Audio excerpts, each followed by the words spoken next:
রাজ্য সরকারের উন্নয়নগুলিকে মানুষের সামনে তুলে ধরে খলিলুরের সমর্থনে ভোট প্রচার চালাচ্ছেন শ্রম প্রতিমন্ত্রী জাকির হোসেন। বৃহস্পতিবার সুতি বিধানসভার দফরপুরে জঙ্গিপুর লোকসভা কেন্দ্রের তৃণমূল প্রার্থী খলিলুরের হয়ে প্রচার সারলেন তিনি। সাথে ছিলেন স্থানীয় নেতৃত্ব।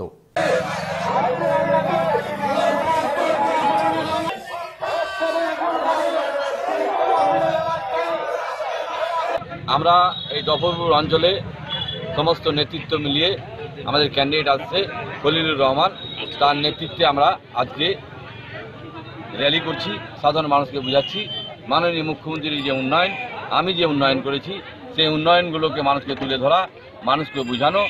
সেই কারণে আজকে আমরা র্যালিতে নেমেছি। সমস্ত মানুষ জানে যে মাননীয় মুখ্যমন্ত্রী কীভাবে উন্নয়ন করেছে বাংলা জুড়ে। আমরা সেই উন্নয়নকে হাতিয়ে রেখে আমরা সেই র্যালিতে নেমেছি।